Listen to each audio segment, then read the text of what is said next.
गुजरात के राजकोट में भारी बारिश से हाहाकार है। राजकोट में अजी नदी के रौद्र रूप से दहशत में हैं लोग। अजी डैम से छोड़ा गया पानी, रामेश्वरम महादेव मंदिर पानी में डूबा। तस्वीरें देखिए, कितनी भयानक तस्वीरें हैं राजकोट की, गुजरात की, जहां पर ये बाढ़ की स्थिति पैदा हो गई है। और जानकारी ये मिल रही है कि अजी डैम से पानी छोड़ा गया है और राजकोट में अजी नदी का रौद्र रूप ये देखने को मिल रहा है। ये देखिए, रामेश्वरम महादेव मंदिर है, ये पानी में डूब गया है। ये मंदिर अचानक इस जबरदस्त सैलाब से। तो राजकोट की तस्वीरें, अजी डैम से पानी छोड़ा गया। अजी नदी में जल स्तर काफी बढ़ गया है और तेज धारा भी आपको नजर आ रही होगी। आसपास के इलाके डूब गए हैं, यहां तक कि जो मंदिर है वो भी डूब गया है, रामेश्वरम महादेव मंदिर। क्या आप अभी भी माता पिता बनने का सपना देख रहे हैं? अपोलो फर्टिलिटी के साथ अपने माता पिता बनने का सपना पूरा करें। मुफ्त परामर्श के लिए 9953440671 पर कॉल करें। और उधर गुजरात के जामनगर में बाढ़ के बाद हाहाकार मचा हुआ है। बाढ़ में फंसे लोगों का हेलीकॉप्टर से रेस्क्यू किया जा रहा है।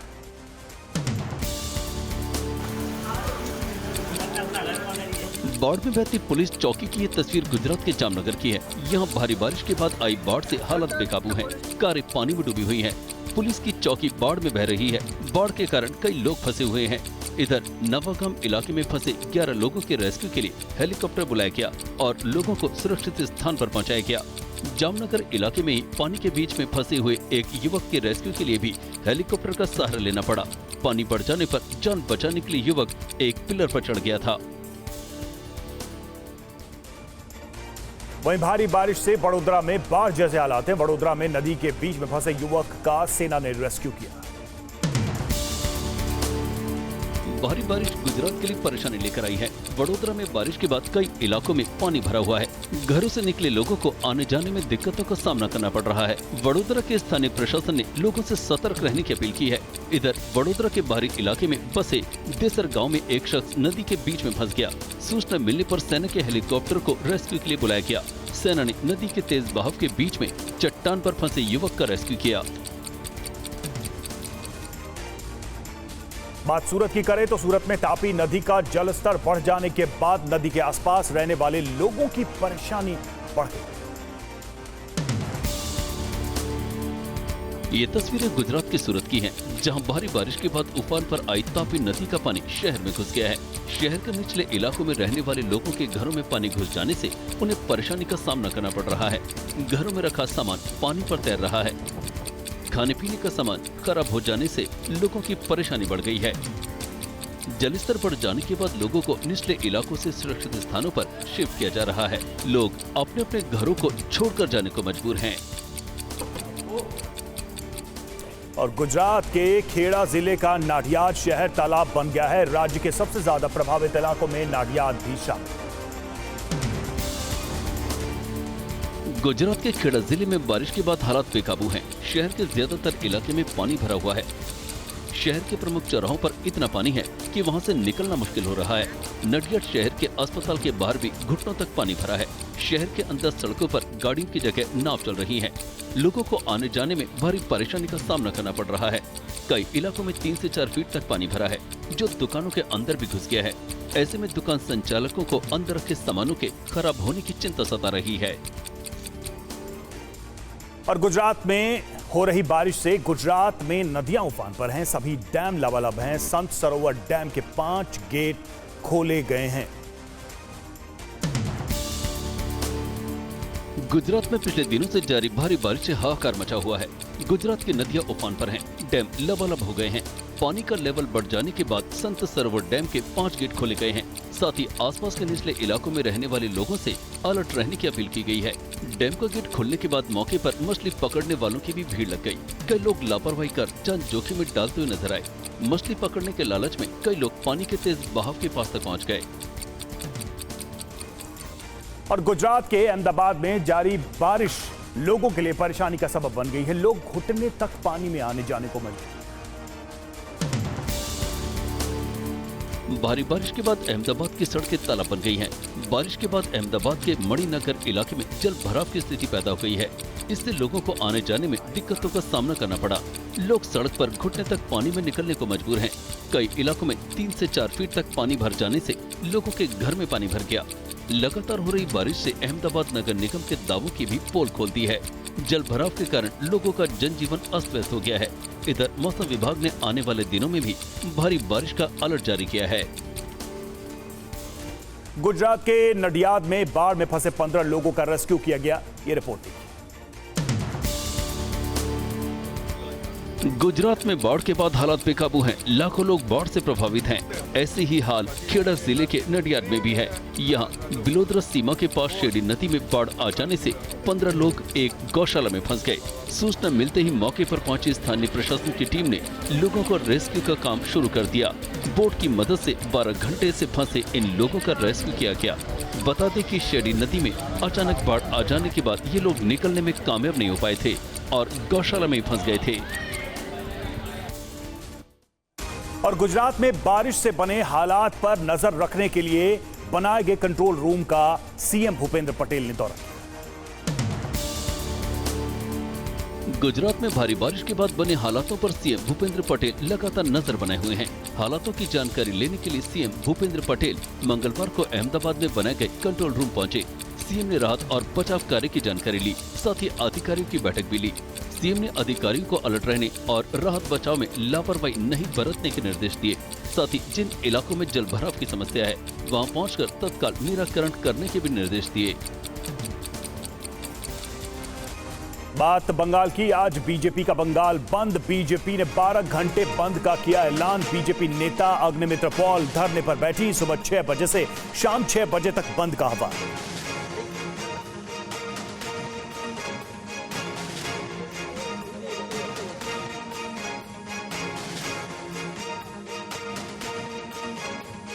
आज आप सुरक्षा नहीं दे पा रहे महिला को। शिक्षित अशिक्षित 6 बरस से 60 बरस का महिला को अत्याचार हो रहा है और आप अगर हम लोग प्रतिबाद करेंगे तो आप पुलिस का अत्याचार करेंगे और हम लोग प्रतिबाद भी नहीं कर पाएंगे। ऐसा तो नहीं चल सकता है। तो हमारा प्रतिबाद चलेगा और मिनती करके हाथ जोड़ करके प्रतिबाद आज का बंद। दूसरा पार्टी जैसा गाड़ी आए तो पत्थर मार के गाड़ी का कांच तोड़ दिया, ये हम लोग नहीं करते हैं। ये हमारा पार्टी हमको सिखाया नहीं। हाथ जोड़ के मिनती करके बोल रहा है। बीजेपी ने आज पश्चिम बंगाल में 12 घंटे के बंद का आह्वान किया है। मंगलवार को राज्य सचिवालय नवान्ना तक मार्च में हिस्सा लेने वालों पर हुई पुलिस कार्रवाई के विरोध में बंद का ऐलान किया। हालांकि ममता बनर्जी सरकार ने इस बंद की इजाजत देने से साफ इनकार कर दिया है। पश्चिम बंगाल सरकार ने लोगों से बीजेपी के बंद में भाग नहीं लेने की अपील की है। सरकार ने नोटिस जारी कर कहा कि सभी कर्मचारियों को दफ्तर आना है। अगर कोई दफ्तर नहीं आएगा तो उसे कारण बताओ नोटिस जारी किया जाएगा। कोलकाता में कल छात्रों के प्रदर्शन पर पुलिस की कार्रवाई। पुलिस ने अब तक 100 से ज्यादा लोगों को हिरासत में लिया। पुलिस ने कई प्रदर्शनकारियों की तस्वीरें जारी की।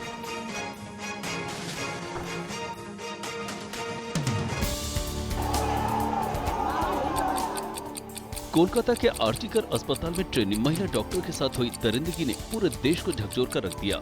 इस संगीन अपराध के खिलाफ लोग सड़कों पर उतर आए। नवान्ना अभियान के तहत हजारों की संख्या में युवा सड़कों पर उतरे। इस दौरान पुलिस ने लाठीचार्ज किया और आंसू गैस के गोले छोड़े। प्रदर्शनकारियों पर पानी की बौछार भी की। इस दौरान 25 से ज्यादा पुलिसकर्मी घायल हो गए। पुलिस ने 100 से ज्यादा प्रदर्शनकारियों को हिरासत में लिया और कोलकाता के अलग अलग थानों में कई केस दर्ज किए। बंगाल के राज्यपाल सीवी आनंद बोस ने नवान्ना मार्च के खिलाफ पुलिस की कार्रवाई पर नाराजगी जताई। उन्होंने कहा है कि राज्य सरकार को देश का संविधान नहीं भूलना चाहिए। कोलकाता की सड़कों पर कल जो कुछ दिखा, इस पर पश्चिम बंगाल के गवर्नर ने कहा कि लोकतंत्र के लिए इससे खराब कुछ भी नहीं हो सकता था। Netaji Bose leading the path with the slogan Delhi चलो, दिल्ली चलो। Here the people of Bengal are shouting न बढ़ना चलो, न बढ़ना चलो। The Gunda Raj, the murder Raj should end here and now once and for all. Bengal should become a haven of peace. JP Nadda का CM Mamata Banerjee पर हमला, गुनहगारों को बचाने की कोशिश में ममता। ये कहा है नड्डा ने पश्चिम बंगाल सरकार दमनकारी है। जेपी नड्डा का बयान। डॉक्टर रेप मर्डर केस पर सीएम ममता चुप क्यों?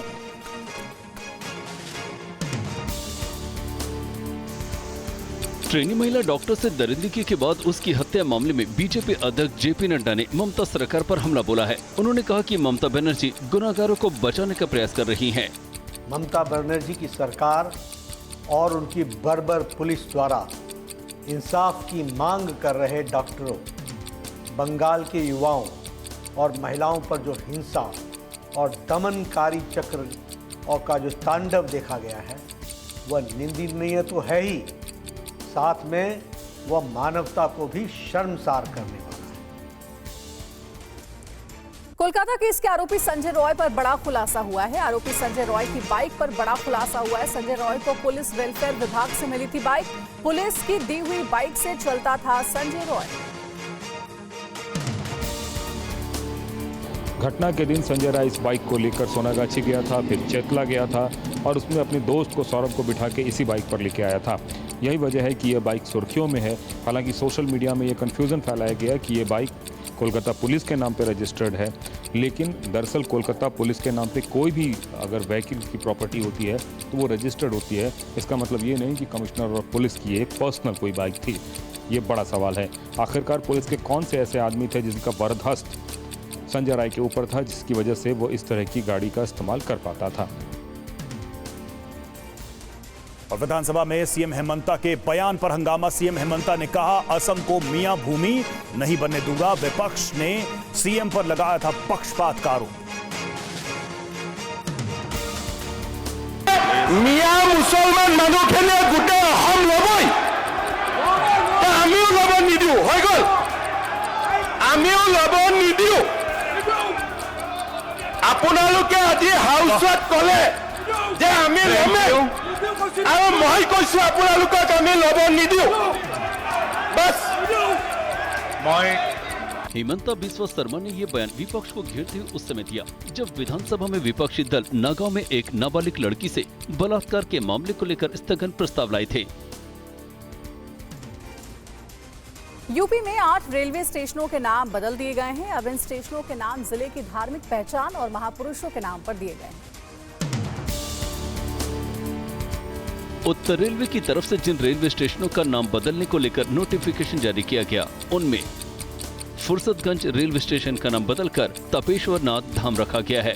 वहीं कासिमपुर हॉल्ट का नाम अब जॉय सिटी होगा। जॉय सिटी रेलवे स्टेशन का नाम गुरु गोरखनाथ धाम होगा, जबकि बनी रेलवे स्टेशन का नाम स्वामी परमहंस होगा।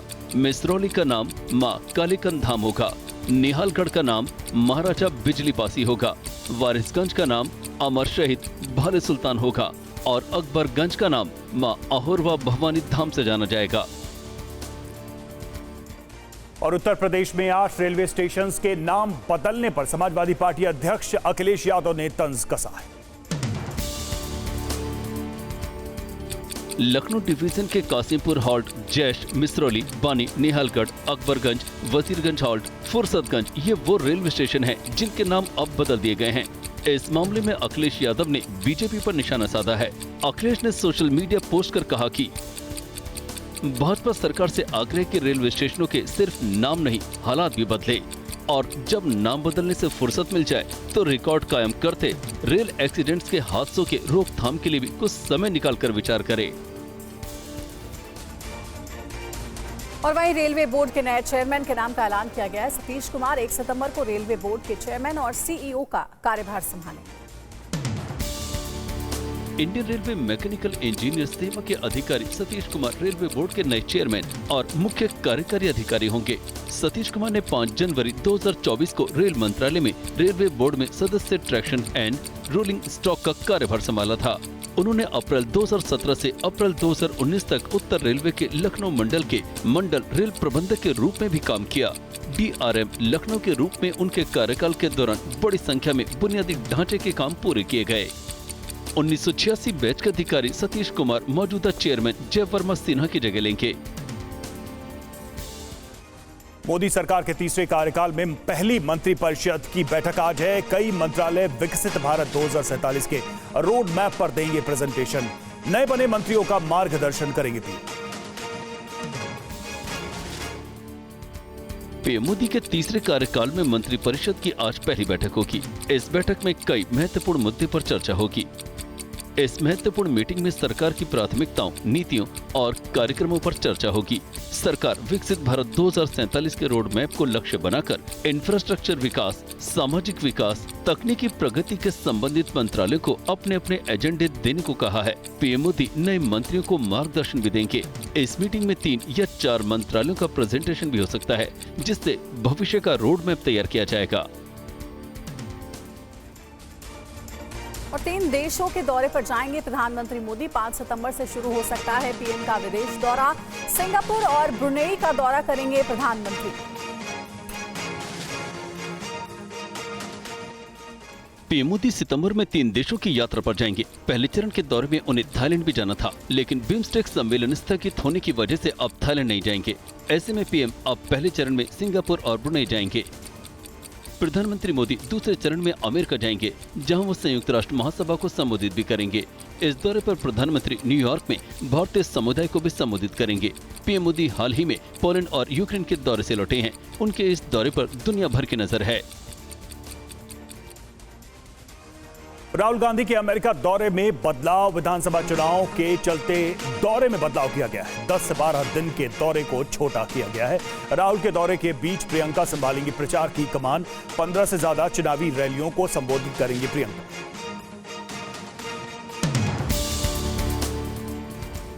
हरियाणा और जम्मू कश्मीर विधानसभा चुनावों के चलते राहुल गांधी के अमेरिकी दौरे में बदलाव किया गया है। राहुल गांधी के प्रस्तावित दौरे को 1-2 दिन नहीं बल्कि 10 से 12 दिन छोटा किया गया है। अमेरिका में राहुल गांधी इंडियन डायस्पोरा को संबोधित करेंगे और लॉ मेकर से भी मुलाकात करेंगे। इस दौरान चुनाव प्रचार की कमान प्रियंका गांधी संभालेंगी। प्रियंका चुनाव प्रचार की शुरुआत जम्मू कश्मीर से करेंगी। दोनों ही राज्यों में प्रियंका का 5 से 7 रोड शो और 15 से ज्यादा चुनावी रैली को संबोधित करेंगी। हरियाणा में विधानसभा चुनाव से पहले गुटबाजी कांग्रेस के लिए बड़ी परेशानी बन गई है। टिकट वितरण को लेकर नेताओं में खींचतान जारी है। हरियाणा में गुटबाजी कांग्रेस के लिए सिरदर्द बन गई है। हुड्डा, सुरजेवाला और शैलजा गुट के बीच जारी खींचतान ने कांग्रेस की परेशानी बढ़ा दी है। खबर है कि शैलजा और सुरजेवाला विधानसभा चुनाव लड़ने के इच्छुक हैं, जबकि हुड्डा गुट की मांग है कि सांसदों को विधानसभा चुनाव में टिकट न दिया जाए। ऐसा करके हुड्डा गुट सुरजेवाला और शैलजा का पत्ता काटने की कोशिश में है। हालांकि मतभेद दूर करने के लिए कांग्रेस स्क्रीनिंग कमेटी के चेयरमैन अजय माकन लगातार नेताओं के साथ बैठक कर रहे हैं। हरियाणा में दुष्यंत चौटाला की जेजेपी के साथ गठबंधन के ऐलान के बाद आजाद समाज पार्टी प्रमुख चंद्रशेखर आजाद ने टीवी9 भारतवर्ष से खास बातचीत। शेखर जी, क्या फॉर्मूला तय किया है? देखिए, फॉर्मूला ये तय किया है कि हरियाणा में इस बार एडवोकेट चंद्रशेखर आजाद जैसी वॉइस को असेंबली जाकर कमजोर वर्गों के हितों के लिए संघर्ष करना है। और मेरा ये मानना है, जब जब किसान कमेरों की राजनीति आगे बढ़ी है तो सांप्रदायिकता की, पूंजीवाद की और धर्म के आधार पर जो राजनीति करके लोग कामयाब हैं, उनकी राजनीति को चोट लगी। हमारा उद्देश्य ये है कि ये जो वैचारिक आंदोलन है महान पुरुषों का, उस विचारधारा को जिंदा रहना चाहिए। उस विचारधारा के आधार पर राज व्यवस्था आनी चाहिए। उसके जम्मू कश्मीर में मुफ्ती परिवार की तीसरी पीढ़ी की चुनावी राजनीति में एंट्री हो चुकी है। महबूबा मुफ्ती की बेटी इल्तिजा बिजबेहरा सीट से मैदान में है, जहां से कल उन्होंने पर्चा दाखिल किया है। तस्वीरें पीडीपी के अध्यक्ष महबूबा मुफ्ती की बेटी इल्तिजा मुफ्ती के नामांकन दाखिल करने के मौके की हैं, जब पीडीपी कार्यकर्ताओं ने उनका जोरदार स्वागत किया। इस दौरान उनकी मां महबूबा मुफ्ती और सैकड़ों समर्थक मौजूद थे। बिजबेहरा विधानसभा सीट पर नामांकन दाखिल करने के बाद पत्रकारों से इल्तिजा ने बात की। जिस अजाब शिकस्त से हम गुजर रहे हैं, जो हम पे जुल्म और सितम हो रहा है, वो मैं असेंबली के फ्लोर पे जरूर जाहिर करती रहूंगी। और मैंने सच्चाई का साथ दिया है और मैं सच्चाई का साथ देती रहूंगी। झारखंड के पूर्व सीएम चंपाई सोरेन ने बीजेपी में शामिल होने की घोषणा तो कर ही दी है, लेकिन अब उन्होंने बीजेपी से जुड़ने के कारण का खुलासा भी किया है। चंपई सोरेन ने भूमि संथान परगना में बांग्लादेशी घुसपैठ को बहुत बड़ी समस्या बताया और सोशल मीडिया पर पोस्ट कर लिखा कि घुसपैठ के मुद्दे पर सिर्फ बीजेपी ही गंभीर दिखती है और बाकी पार्टियां वोटों की खातिर इसे नजरअंदाज कर रही हैं। इसलिए आदिवासी अस्मिता एवं अस्तित्व को बचाने के इस संघर्ष में पीएम मोदी जी एवं गृह मंत्री अमित शाह जी के नेतृत्व में आस्था जताते हुए बीजेपी से जुड़ने का फैसला लिया है। बता दें कि चंपई सोरेन 30 अगस्त को रांची में बीजेपी की सदस्यता ग्रहण करेंगे। चंपई सोरेन के बीजेपी में आने पर टीवी9 भारतवर्ष से बोले झारखंड बीजेपी के अध्यक्ष बाबूलाल मरांडी। बीजेपी कार्यकर्ता नाराज नहीं है। बाबूलाल मरांडी ने कहा, चंपई के आने से बीजेपी मजबूत होगी, जेएमएम के और नेता छोड़ेंगे पार्टी।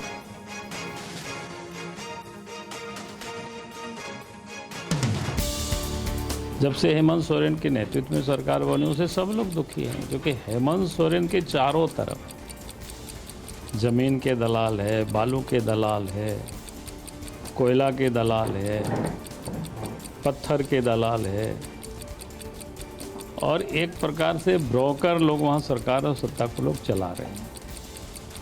तो सारे लोग दुखी हैं और इसलिए आप देखेंगे लगातार पहले लुबिन उनसे हट गया, सीता सोरेन उनको छोड़ करके चले गए, अब चंपई सोरेन की बारी आप देखेंगे, आगे और देखते जाइए।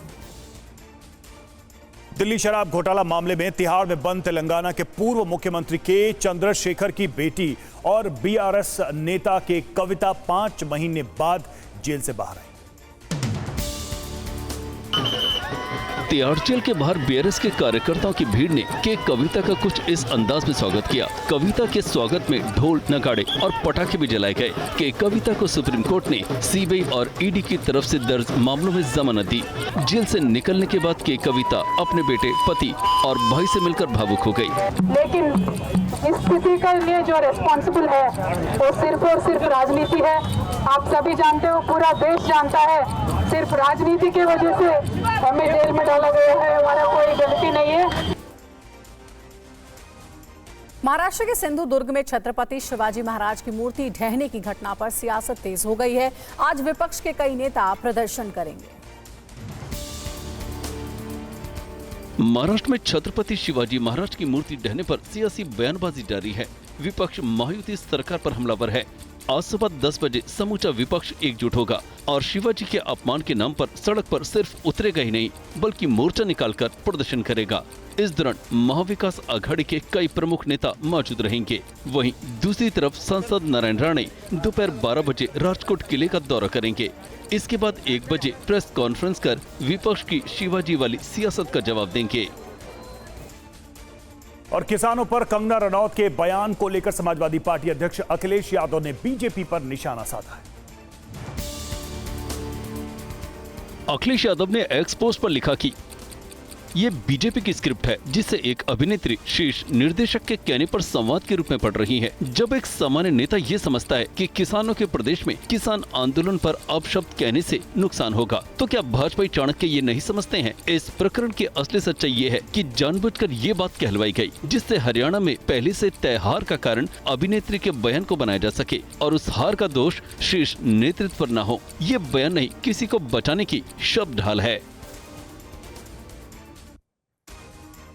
कंगना रनौत की फिल्म इमरजेंसी को लेकर पंजाब में विरोध जारी है। भटिंडा में सिख संगठनों ने विरोध प्रदर्शन किया है। किसान आंदोलन पर दिए बयान को लेकर विरोध झेल रही कंगना की मुश्किलें कम होने का नाम नहीं ले रही हैं। रिलीज से पहले ही कंगना की फिल्म इमरजेंसी का भी विरोध हो रहा है। भटिंडा में सिख संगठनों ने कंगना के खिलाफ विरोध प्रदर्शन किया। उनकी फिल्म की रिलीज पर रोक की मांग की। प्रदर्शन कर रहे लोगों का आरोप है कि फिल्म में सिख किरदारों को गलत ढंग से पेश किया गया है।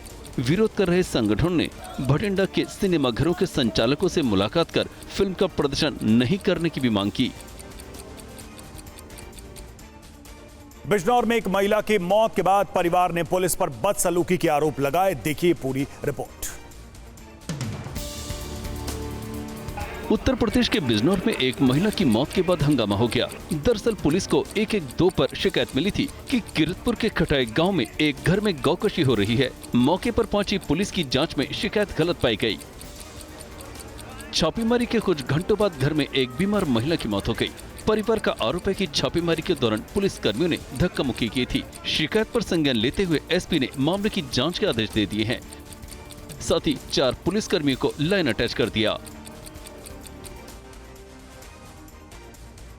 बहराइच में भेड़ियों के आतंक के कारण 34 गांव के लोग खौफ में जीने को मजबूर हैं। आखिर क्यों, ये रिपोर्ट देखिए।